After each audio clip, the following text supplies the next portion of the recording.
Hey everyone, and welcome. Today, we are going on a kind of identity quest, a journey to discover the real heart and soul of a nation. We're going to explore what it truly means to be Ghanaian, from the symbols you can actually see to the values that you can feel. So, before we tackle a whole nation, let's start small. Let's start with you. Just think about it for a second. What are the things that make you, well, you? Is it your personality, your family, the music you love? That unique mix is your own personal identity. Okay, now let's zoom out. What about a national identity? It's so much more than just a border on a map or a passport, right? It's a shared story, a collective spirit that's built from symbols and values and a really deep sense of unity. And that's the code we're here to crack today. First up, let's look at the visible clues that tell Ghana's story. These are the symbols of pride, kind of like a visual language that everyone can understand, no matter who they are. The Ghanaian flag, now this isn't just some colors on a piece of fabric. No way. It's a whole story. The red, that honors the blood and sacrifice of those who fought for freedom. The gold isn't just a color. It represents the nation's incredible mineral wealth. The green speaks to Ghana's lush forests and rich farmlands. And right in the center of it all, you have the black star. That's a powerful beacon of hope and a symbol of African unity and dreams for the future. So, if the flag is the big, bold headline, then the coat of arms, that's the detailed story. It's like a history book, a cultural map, and a mission statement all rolled into one amazing emblem. Let's break this thing down. We'll start with the top half of the shield. You see the lion on the St. George's Cross? That shows Ghana's historical connection to the Commonwealth.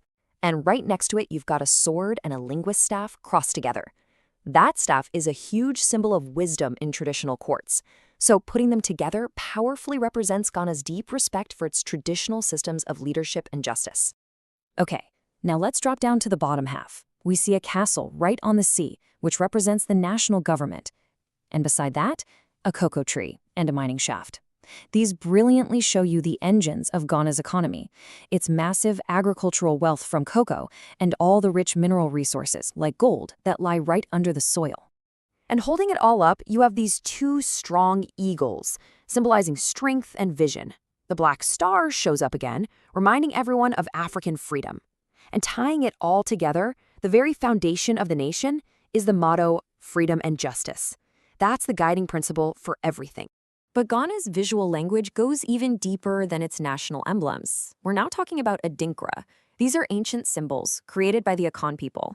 And they're not just pretty patterns. They are visual shorthand for complex ideas, proverbs, and values that have been passed down for generations and generations. A perfect example is Gaya Nyame. It translates to "except for God," and it's one of the most famous Adinkra symbols out there. It represents the supremacy and power of God, which is a core belief woven into the very fabric of Ghanaian life. Seriously, you'll see it everywhere. On cloth, in buildings, in art, it's a constant reminder of faith. And here's another incredibly powerful one, Sankofa. It means go back and take, and it's often shown as a bird looking backwards. The message here is just profound. It means it's okay, in fact it's wise, to look to your past to understand how to build a better future. Okay, so we've explored the symbols you can see, but what about the ideas they stand for? This brings us to the very heartbeat of the nation, the core values that guide how people live every single day. And the crucial thing here is that these aren't just words on a slide, they are lived and breathed. You've got the foundational respect for elders and a deep-seated hospitality that's famous around the world. Then there's honesty, hard work, and selflessness that guide daily life. And tying it all together is this incredible sense of communal support, making sure that nobody gets left behind. These are the principles that truly shape the national character. So, these deeply held values are like the bedrock of Ghanaian identity.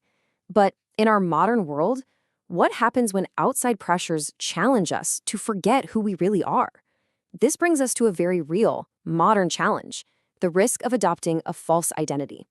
I mean, I think we can all relate to this, right? Whether it's the pressure to look a certain way on social media, or to fit in with a certain group of friends, or maybe even expectations from family. That pressure to put on a mask that isn't really you, that's what we mean by a false identity. And the stakes here are actually incredibly high. This isn't just about pretending. Trying to maintain a false identity can seriously block you from knowing who you really are. It can lead to anxiety, create relationships that aren't even real, and even push you into a career that makes you unhappy. Just like a nation is strongest when it's true to its values, you are at your best when you are authentic. So being true to yourself is key. And that exact same idea applies to the nation as a whole. See, Ghana's strength doesn't come from everyone being the same. It comes from celebrating all the differences and being united in that diversity. And this slide illustrates that point perfectly. Across Ghana, you find these shared core values, like the importance of family and respect for elders. But at the same time, you have this incredible diversity.